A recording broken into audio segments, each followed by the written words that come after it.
Okay, this video is for you guys who missed the day that we did the sugar and sulfuric acid experiment. It's actually a video, but I stopped it and explained a few things as we did it, so I'm basically going to do a video of everything, and you're going to kind of walk yourself through it, pause when you need to, write stuff down. And I'll actually play the video in this video, so just everybody watch.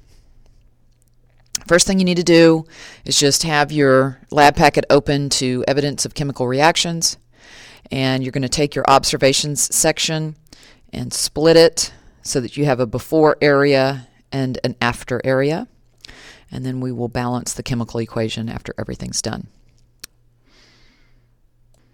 Okay, so I'm going to play the video. I'm going to stop it a little ways through and have you go back and make some observations, but anyway, here we go. And I don't think there's any audio with it. Okay, so we're going to react table sugar and very concentrated sulfuric acid.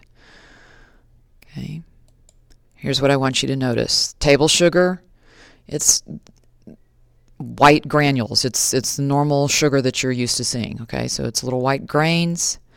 The sulfuric acid is a clear liquid. Okay. So you actually want to go back right now, maybe hit pause, go back to your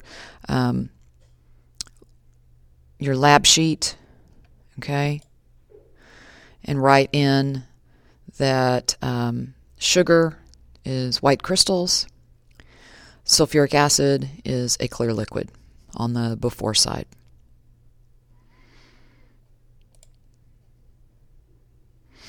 Okay. All right, so let's watch what happens.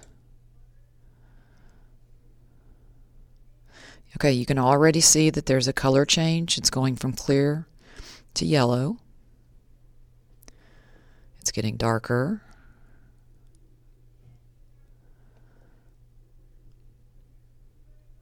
And it's starting to be more brown.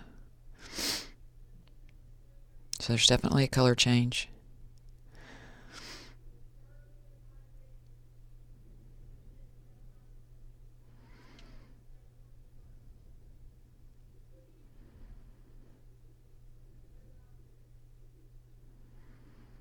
Okay, and now it's basically black. But we're not done.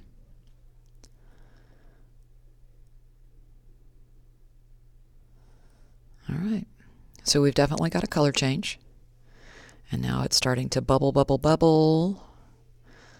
Starting to bubble up. That smoke coming off is steam, which tells you it's also getting hot. Not only is it producing gas, but it's steaming as well, so it's also producing water vapor. So this experiment gets very warm.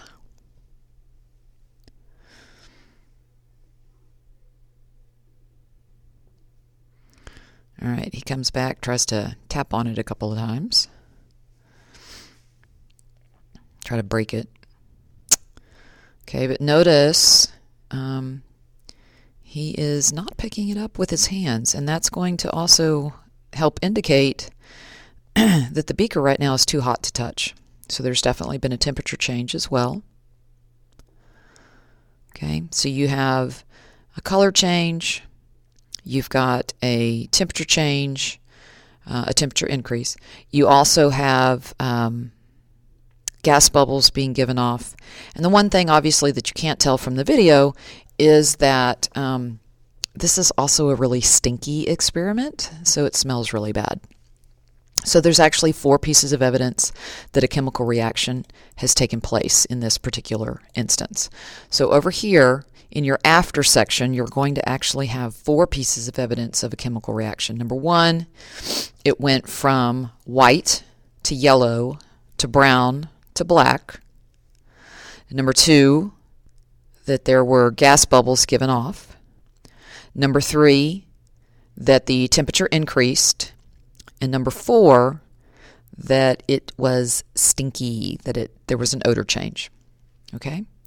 So in just a second, we're going to switch gears and we're going to do the balanced chemical equation on a separate sheet of paper. You guys can write it in here, but so I have a little bit of room to show you what's what, I'm going to do it on a separate sheet of paper. All right, so this